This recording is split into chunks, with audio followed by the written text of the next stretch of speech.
السلام عليكم ورحمة الله وبركاته. إن الحمد لله نحمده ونستعينه ونستغفره ونعوذ بالله من شرور أنفسنا ومن سيئات أعمالنا. من يهد الله فلا مضل له ومن يضلل فلا هادي له. أشهد أن لا إله إلا الله وحده لا شريك له وأشهد أن محمدا عبده ورسوله لا نبي ولا رسول بعده.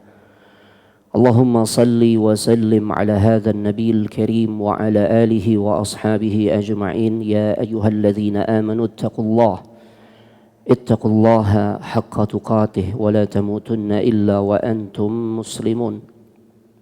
يا أيها الذين آمنوا اتقوا الله وقولوا قولا سديدا يصلح لكم أعمالكم ويغفر لكم ذنوبكم ومن يطع الله ورسوله فقد فاز فوزا عظيما. وبعد فإن أصدق الحديث كتاب الله وخير الهدى هدى محمد صلى الله عليه وآله وسلم وشر الأمور محدثاتها وكل محدثة بدعة وكل بدعة ضلالة وكل ضلالة في النار. أما بعد أيها الإخوان والأخوات في الله أعزني الله وإياكم.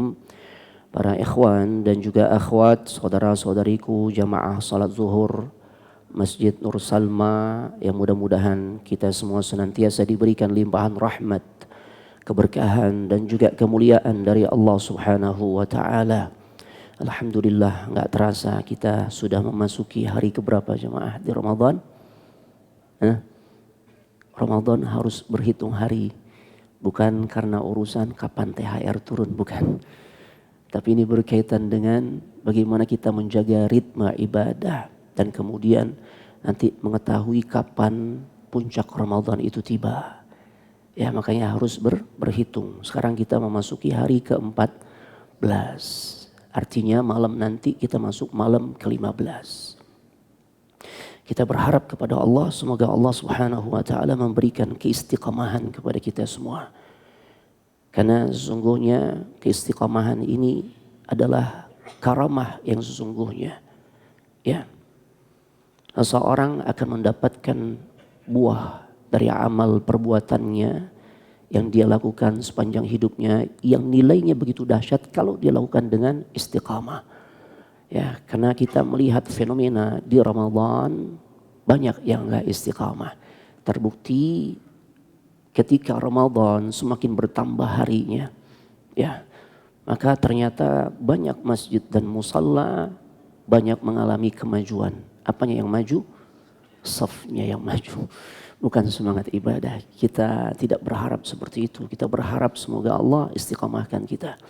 Allahumma ya muqallibal qulub tsabbit qulubana ala dinik. Atau doa yang lain yang Nabi juga ajarkan, Allahumma inni a'udzubika minal hauri ba'dal kauri. Ya Allah, aku berlindung kepadamu ya Allah dari melepaskan ketaatan setelah sebelumnya kita mengikatnya.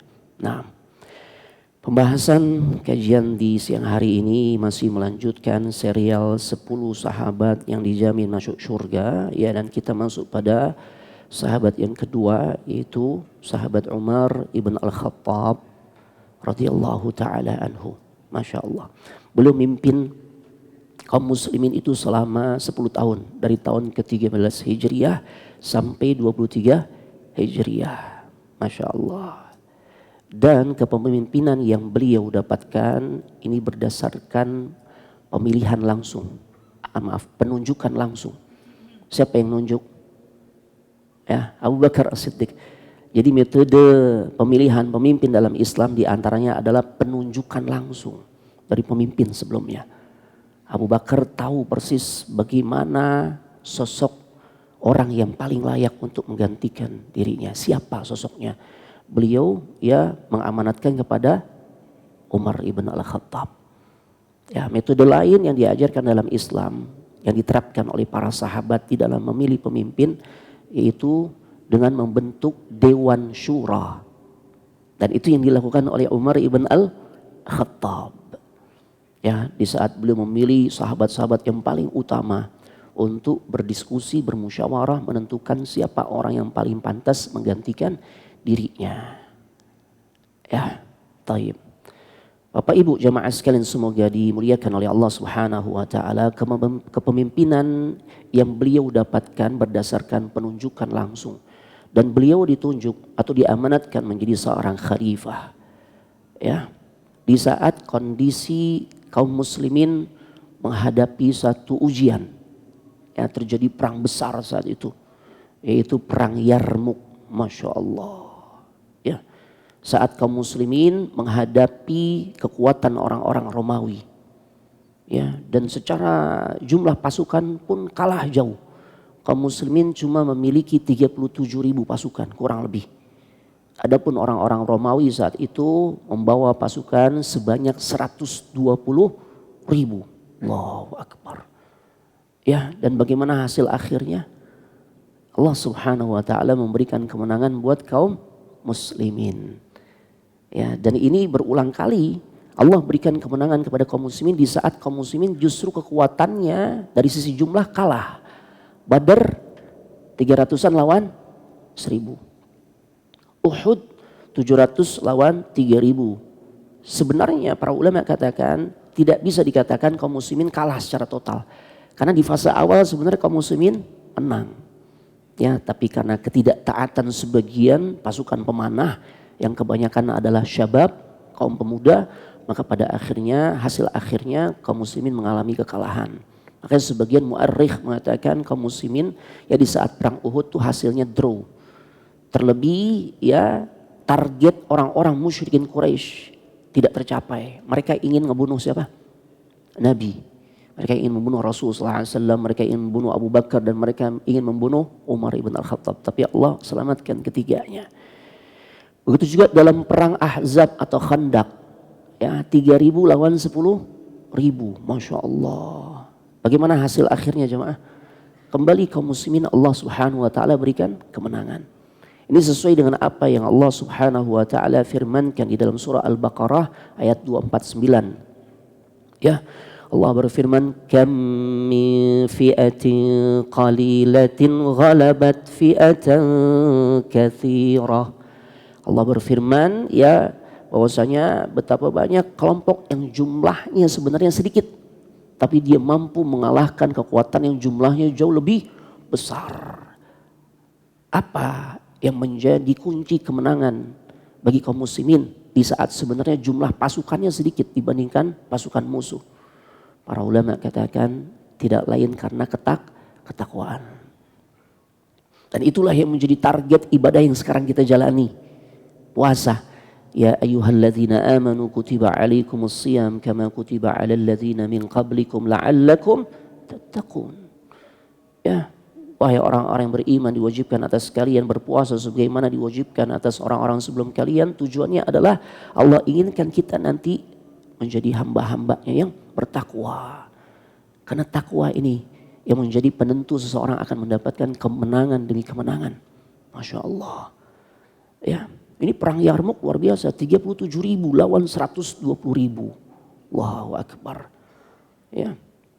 Kemudian di masa Umar ibn al-Khattab, beliau bersama kaum muslimin berhasil menaklukkan beberapa wilayah yang saat itu dikuasai oleh orang-orang kafir, di antaranya Ad-Dimashq, ya Damaskus. Kemudian wilayah Hems, orang Arab bilangnya Hems, sedangkan secara bahasa Latin itu Homs. Ya, Hems ini masuk kawasan wilayah Syam sebenarnya. Ya, karena Syam itu kan sekarang terpecah menjadi beberapa negara.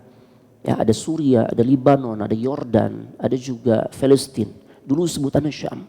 Ditaklukkan oleh Umar ibn al-Khattab di masa kepemimpinan beliau. Ya, Masya Allah. Begitu juga wilayah Ajnadain. Ya, ketika berhasil menaklukkan wilayah-wilayah tersebut, ini menjadi pembuka pintu awal. Kemudian beliau bersama kaum muslimin berhasil menaklukkan Baitul Maqdis. Masya Allah. Jadi step-stepnya luar biasa. Ya, yang dilakukan oleh Umar bersama kaum muslimin. Masya Allah. Bapak Ibu jamaah sekalian yang semoga dimuliakan oleh Allah Subhanahu wa taala. Nah, Ada beberapa catatan yang sangat menarik untuk kita ambil pelajarannya berkaitan dengan sosok sahabat Umar ibn al-Khattab. Pertama, kenapa beliau disebut atau mendapatkan gelar, apa gelarnya beliau? Al-Faruq, pembeda, Pak. Ya, sebagaimana judul kajian kita, Umar ibn al-Khattab, sang pembeda. Karena memang di hadapannya itu nggak ada wilayah abu-abu, Pak. Ya. Hitam-hitam, putih-putih. Syirik, tauhid. Ya, sunnah, bid'ah. Masya Allah. Nggak ada wilayah abu-abu di hadapannya. Ya, di antaranya adalah, sebagaimana kita ketahui, kaum muslimin memiliki seorang jenderal perang yang luar biasa. Yang sepertinya Allah sudah takdirkan, ya, passion beliau ini di medan pertempuran. Sampai-sampai beliau berharap mati di medan pertempuran. Walaupun takdir Allah menentukan lain. Matinya di atas tempat tidur. Siapa beliau? Khalid ibn al-Walid.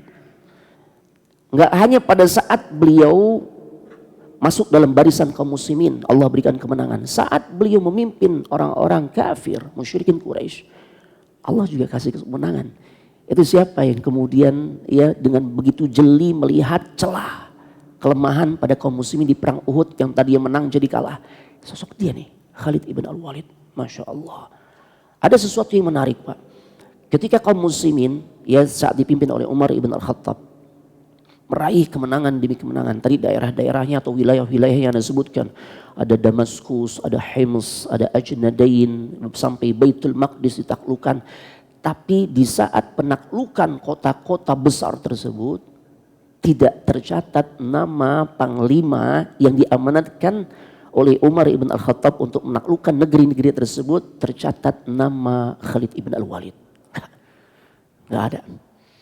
Ya, Mesir termasuk yang ditaklukkan. Yang diamanatkan oleh Umar untuk memimpin pasukan saat itu adalah Amr ibn al-As. Kemudian ada juga Persia. Persia juga termasuk imperium besar selain Romawi yang berhasil ditaklukkan di masa Umar ibn al-Khattab. Masya Allah. Umar nggak utus atau nggak amanatkan ya kepemimpinan pasukan itu di tangan Khalid. Tapi justru beliau amanatkan kepada siapa? Sa'ad ibn Abi Waqqas. Nggak ada nama Khalid. Pertanyaannya kenapa nih? Ya, padahal kan prestasinya mengkilap nih. Ya kalau dalam bahasa perpolitikan sekarang, apa karena takut nanti tersaingi, ya pamor politik ya dan sebagainya, ya Masya Allah. Enggak, sahabat itu adalah orang-orang yang hatinya bersih, mereka enggak punya ambisi dalam urusan kepemimpinan. Ya, kepemimpinan bagi mereka adalah sebuah amanah besar yang bahkan membuat mereka tuh berat menjalaninya. Ya, makanya mereka di saat mendapatkan jabatan kepemimpinan, mereka menganggap itu adalah sebuah musibah. Iya, gak enak tidur mereka. Bukan selamatan, bukan. Kalau zaman sekarang kalau dapat jabatan gimana? Selamatan ya. Nah, Masya Allah. Nah, ini luar biasa jemaah rahimanillah wa iyyakum. Sosok Umar ibn al-Khattab ternyata tidak mengamanahkan ya jabatan jenderal perang kepada Khalid karena memang beliau melihat ada kecenderungan banyak kaum muslimin yang sudah mulai bergeser akidahnya. Oh, nih bagus cuma pelajaran bisa kita petik nih. Ya, inilah salah satu bukti kenapa beliau sangat pantas disebut sebagai Al-Faruq atau pembeda. Ya.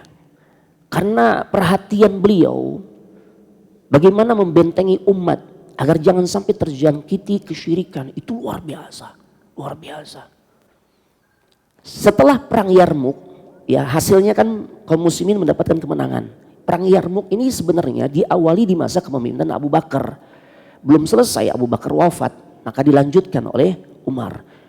Dan saat itu jenderal perangnya adalah Khalid ibn al-Walid. Karena memang Abu Bakar punya ijtihad yang beda.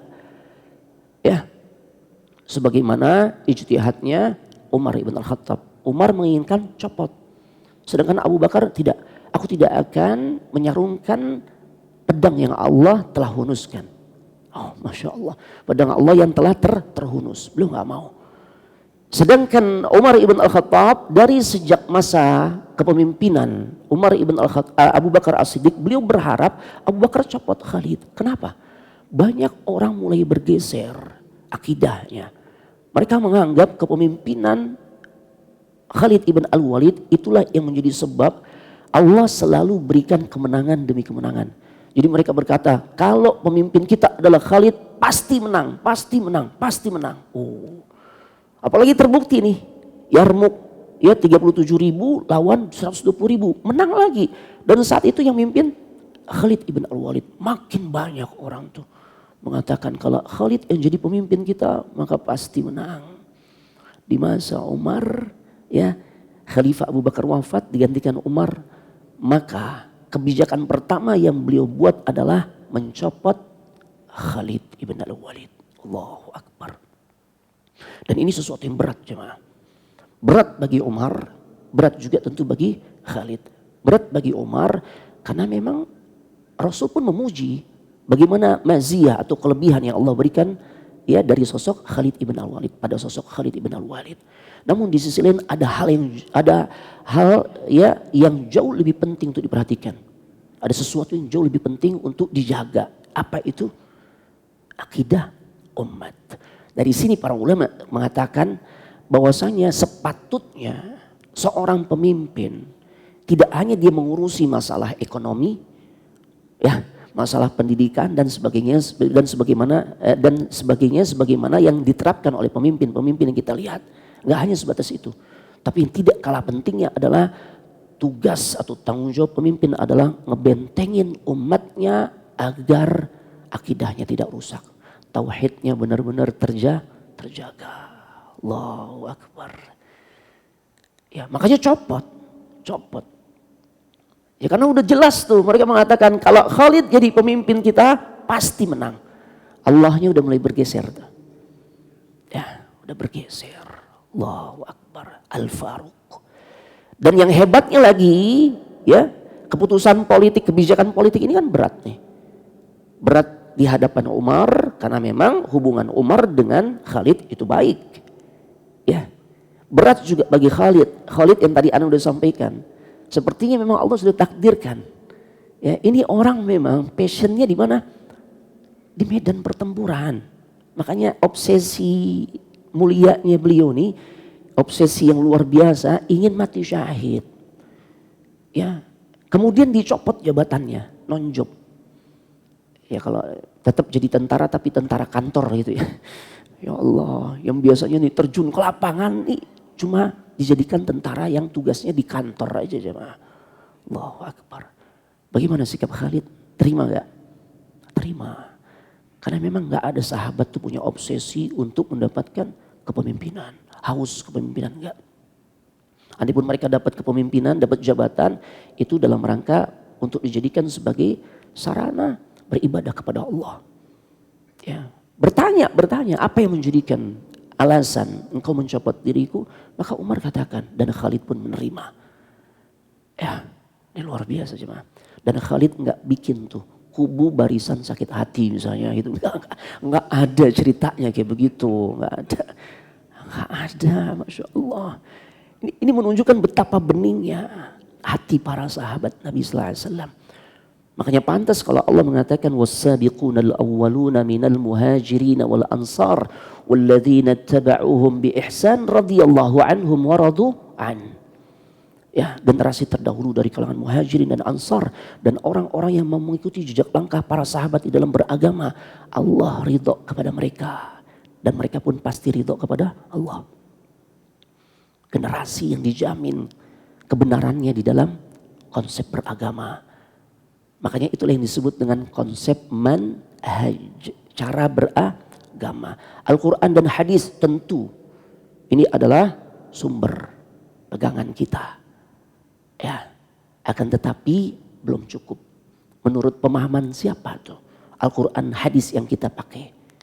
Tidak lain menurut pemahaman para sahabat. Masya Allah. Umar ibn al-Khattab. Ya, dan Khalid ibn al-Walid mengajarkan kepada kita bagaimana ya yang terpenting adalah seseorang atau dirinya masih tetap bisa berkiprah memberikan manfaat untuk bangsanya, untuk kaum muslimin khususnya. Masya Allah. Khalid ditempatkan jadi prajurit Kemudian yang jadi panglimanya Sa'ad ibn Abi Waqqas, Amr ibn al-As yang sebelumnya prajuritnya, tetap beliau mau. Ya, Masya Allah. Kemudian bukti-bukti lainnya di mana Umar ibn al-Khattab memang sangat pantas beliau tuh dapat gelar Al-Faruq. Ya. Di saat pernah ketika Nabi SAW membaiat sekitar 1.400-an orang. Ya, baiat janji setia. Mengucapkan janji setia untuk terus mendukung Nabi, ngebela Nabi, apapun yang terjadi mereka siap tuh. Sekalipun nyawa mereka pertaruhkan. Laula akhta, ini kejadian di tahun 6 Hijriah. Ya. Ketika itu, ya, kaum muslimin membuat janji setia tahta syajarah, di bawah pohon. Dan ini Allah abadikan kejadian ini di dalam surah Al-Fath. Ya, surah ke-48 ayat 18. Laqad radiyallahu 'anil mu'minin. Sungguh Allah telah meridhoi orang-orang yang beriman. Ya, idh yubayi'unaka tahta syajarah. Ya, ketika mereka berjanji setia kepadamu ya Muhammad di bawah pohon. Jadi kejadian bai'atur ridwan itu di bawah pohon. Ya, lebih tepatnya di wilayah Hudaybiyah. 20 km menjelang tiba di Mekah. Ya, naam. Saat itu mereka membuat baiat, mengucapkan baiat janji setia. Apapun kondisinya, ya kita akan tetap mendukung Nabi, membela Nabi, sekalipun nyawa harus pertaruhkan. Masya Allah, 1.400-an orang di bawah pohon. Makanya di antara sahabat yang secara khusus mendapatkan ya penjelasan langsung dari Nabi, mereka termasuk ahli surga, di antaranya adalah orang-orang yang ikut dalam baiatur ridwan, selain orang-orang yang termasuk kategori ahlu Badar. Masya Allah. Nah, otomatis kejadian ini memiliki nilai sejarah, banyak dikenang oleh orang. Ya. Di masa Umar banyak tuh kaum muslimin yang mulai kasak kusuk. Oh ya, di bawah pohon.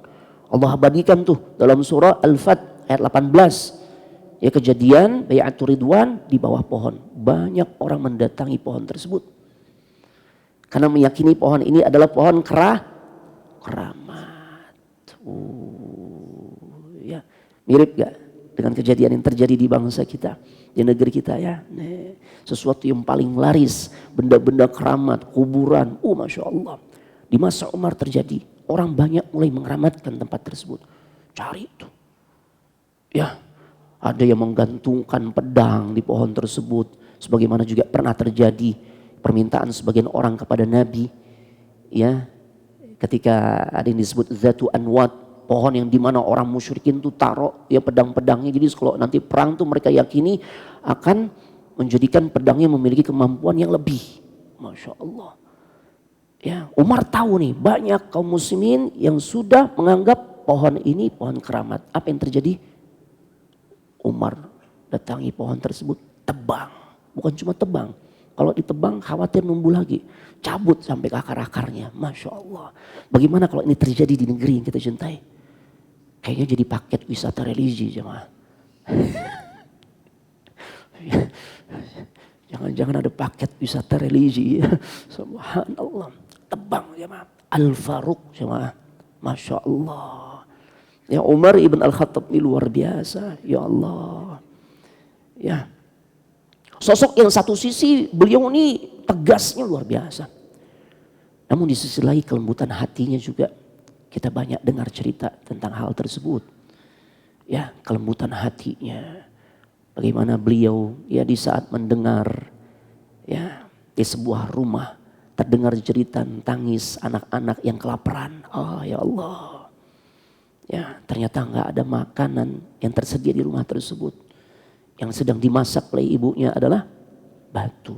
Cuma sebatas untuk ngegirangin atau ngebahagiain anak-anaknya. Anak-anak kalau ngelihat ibunya masak, oh ya, dia berharap nanti masak, nanti matang tuh. Padahal sih batu, Masya Allah, sampai mereka tertidur. Dan kemudian ya Umar kembali ke Baitul Mal, ya ke gudang harta, dan kemudian membawa bahan-bahan makanan. Beliau nggak mau tuh dibantu oleh asistennya. Allahu Akbar. Ini menunjukkan kelembutan hatinya. Dan memang beliau dicatat di dalam sejarah, para ulama mengatakan punya kebiasaan itu melakukan, kalau bahasa kita itu belusukan ya. Belusukannya di tengah malam, di saat orang lain sedang tidur. Ya. Jadi nggak show, nggak ya. Jadi di malam hari jemaah, Masya Allah. Ini luar biasa jemaah. Ya. Bukti kelembutan hatinya juga, ini sosok yang tampak. Bagaimana hatinya begitu lembut, tergambar dari seringnya beliau menangis. Menangis karena takut kepada Allah. Makanya di bagian pipinya itu ada garis hitam memanjang ke bawah.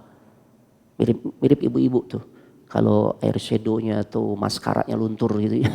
Nah, Umar juga punya tuh garis hitam. Ini kenapa? Karena seringnya beliau menangis. Takut kepada Allah Subhanahu wa ta'ala. Rasa takutnya yang begitu besar kepada Allah. Para ulama katakan menjadikan Allah membuat banyak makhluknya yang takut. Termasuk para syaitan. Makanya Nabi pernah mengatakan sekiranya syaitan bertemu Umar dalam satu gang atau satu jalan. Maka yang minggir siapa? Syaitan. Beda tipis sama kita. Masya Allah. Ini kenapa begitu? Karena rasa takut yang besar kepada Allah. Allah jadikan makhluk takut kepada dirinya. Itu luar biasa jemaah. Tapi kira-kira Umar tahu gak jemaah? Kalau dia itu ya ditakuti oleh syaitan. Tahu gak? Enggak. Karena ini masalah gaib. Yang ngasih tahu tentang hal itu adalah Nabi Sallallahu Alaihi Wasallam. Umar sendiri gak tahu masalah itu. Ya, Masya Allah. Umar tidak tahu perkara gaib. Zaman sekarang orang banyak kebablasan. Ya Allah. Tahu dia, oh ini tempat angker. Makanya kita kalau lewat dehem dulu minimal. Gitu ya. Permisi. Kalau pakai kendaraan, klakson. Tuh, subhanallah. Atau lempar-lempar koin. Terjadi gak di negeri kita nih? Nah, ini hati-hati jemaah. Ya. Itu hal-hal yang kelihatannya sepele. Tapi seseorang bisa jatuh kepada kesyirikan. Ya. Bahkan bisa jatuh kepada syirik besar. Kalau i'tikadnya benar-benar dia yakini. Dengan aktivitas yang dia lakukan, lempar koin, berdehem, kasih klakson, itu menjadikan dia bisa selamat. Allahu Akbar. Berarti dia minta kepada siapa? Kepada Allah atau kepada selain Allah? Kepada selain Allah jemaah. Na'udzubillah wa nassallallahu ala afiyah. Bapak Ibu jemaah sekalian semoga dimuliakan oleh Allah Subhanahu wa taala. Di masa Umar ibn Al-Khattab, beliau mengamanahkan beberapa sahabat untuk memimpin negeri-negeri yang sudah berhasil ditaklukkan. Ya, dan beliau pula yang memainkan peran fungsi pengawasan. Ya, di antaranya kepada para gubernurnya. Jadi gubernur di masa itu, di masa Umar, itu kalau sekarang tuh selevel dengan seorang presiden. Karena gubernur di masa Umar itu membawahi satu negara jemaah. Masya Allah. Ya. Jadi gubernur di masa Umar itu membawahi satu negara. Gubernur Mesir, gubernur Basrah, Masya Allah. Gubernur Syam, bahkan lebih dari satu negara. Karena Syam sekarang luas, bisa 4 negara jemaah. Artinya apa? Ini betapa berat tugasnya Umar. Kalau gubernurnya saja itu membawahi satu negara. Kalau kita kan satu provinsi ya. Ya di masa Umar satu negara. Masya Allah. Lantas bagaimana dengan khalifahnya? Dia pemimpin dunia jemaah. Masya Allah. Dan banyak berlaku konsep-konsep yang sekarang diberlakukan. Jadi banyak ulama sejarah mengatakan apa yang terjadi, apa yang menjadi kejadian-kejadian, sesuatu yang terjadi di masa sekarang itu sesungguhnya adalah perulangan sejarah di masa lalu. Contohnya konsep yang diterapkan oleh Umar ini kita bisa katakan kalau kita dulu pernah belajar tata negara ya, yang masuk IPS untuk belajar. Ada konsep sentralisasi. Inilah konsep yang diterapkan oleh Umar. Ya. Daerah kekuasaan kaum muslimin sangat luas wilayahnya. Ya. Makanya Umar mengamanatkan kepada sebagian sahabat untuk menjadi pemimpin. Dan Umar langsung tuh yang memantaunya. Ini konsep sentralisasi jemaah. Masya Allah. Dan kemudian beliau menempatkan seorang yang bernama Muhammad ibn Maslamah untuk menjadi pengawas Dia ngawasin tuh gubernur Mesir nih gimana kerjanya, kinerjanya. Gubernur Basrah gimana, ya dan sebagainya. Masya Allah.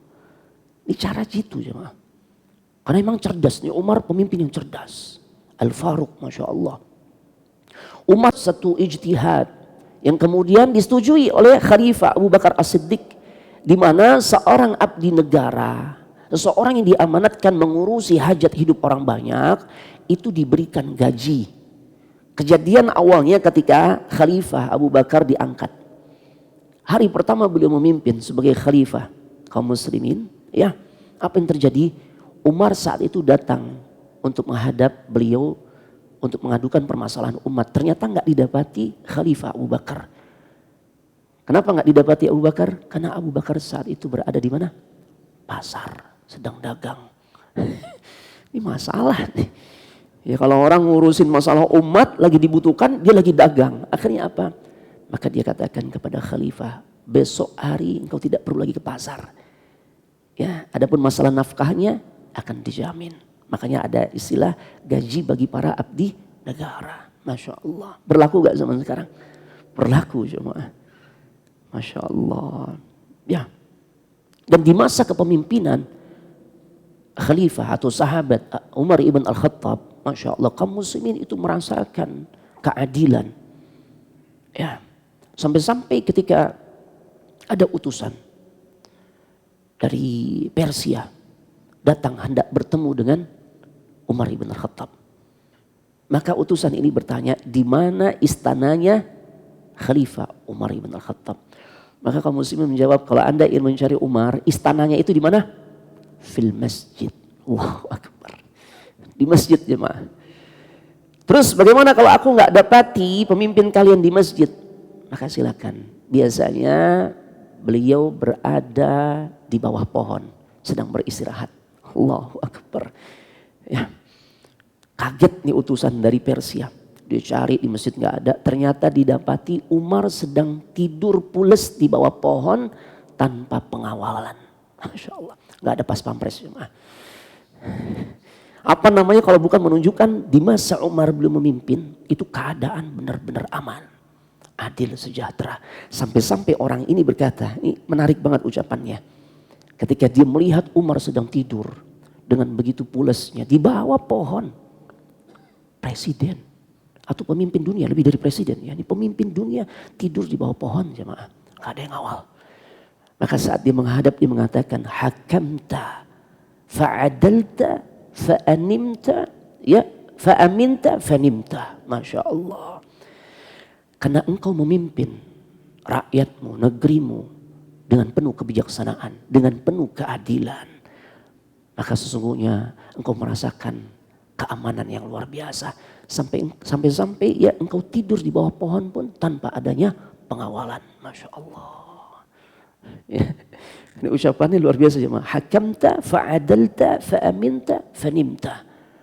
Engkau bijaksana, engkau terapkan keadilan, maka engkau merasakan keamanan. Begitu juga rakyatmu. Sehingga engkau tertidur di bawah pohon tanpa adanya pengawalan. Begitu nikmatnya. Masya Allah. Ini luar biasa jemaah rahimani Allah wa iyyakum. Ya. Taib. Kemudian dijelaskan oleh para ulama sejarah, saat itu ibu kota negara yaitu ada di kota suci Madinah. Karena Umar memang berada di kota suci Madinah. Dan begitulah konsep yang kemudian sekarang pun tetap berlaku. Sebuah tempat dikatakan ibu kota ya ketika sang pemimpin ada di tempat tersebut. Ya. Karena di masa Khalifah Ali bin Abi Thalib, di masa Abu Bakar, ya Umar, Utsman, ibu kota negara kaum muslimin itu ada di Madinah. Karena Abu Bakar, Umar, Utsman ada di Madinah.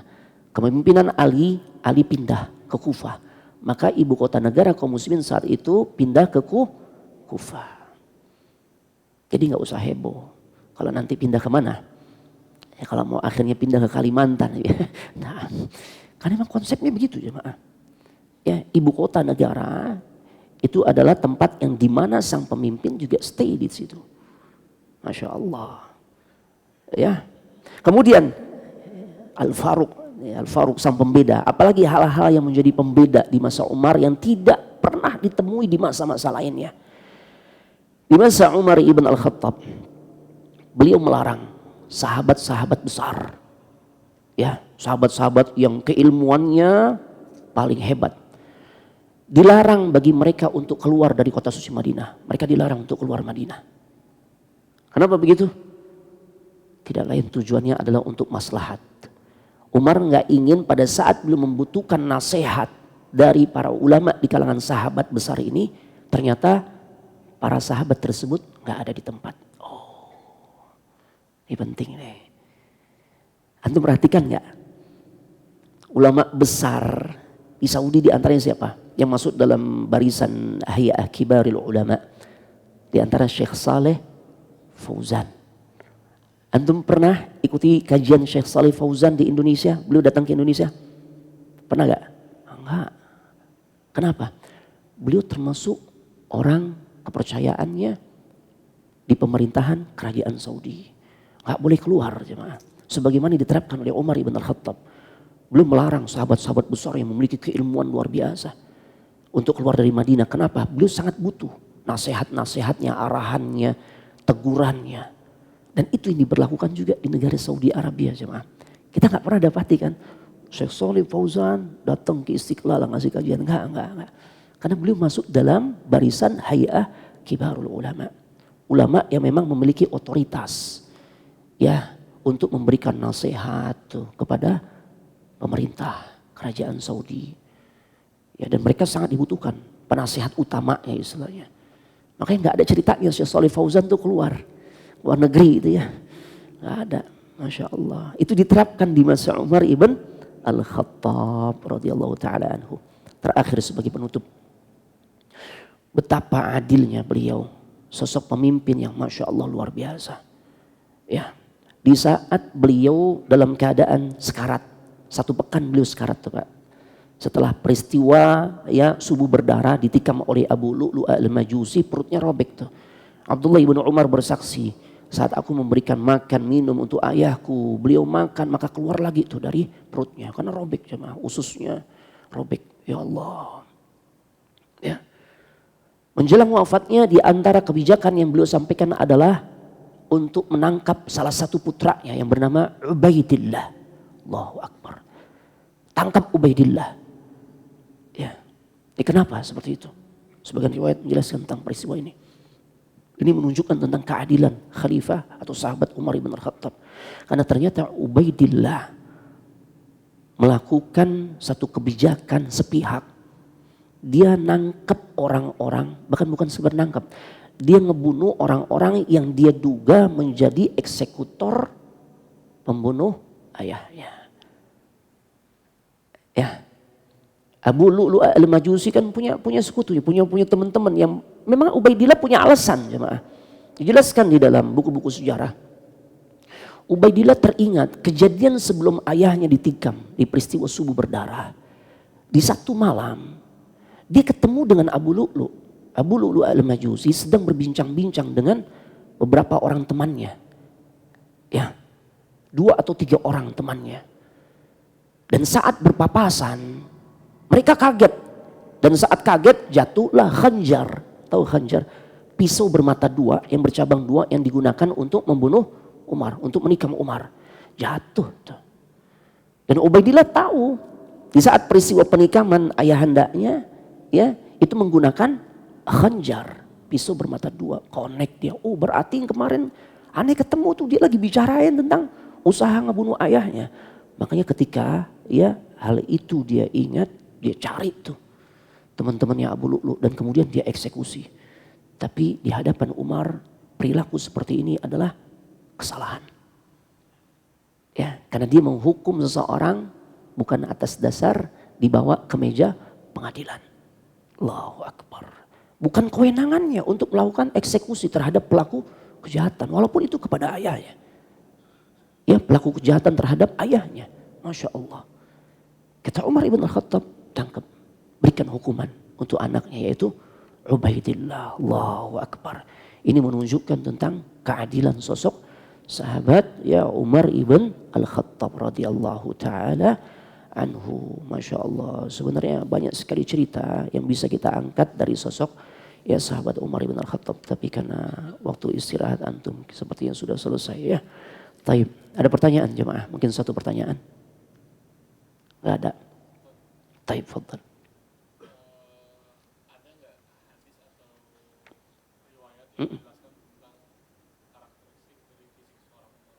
Nah, barakallahu fikum.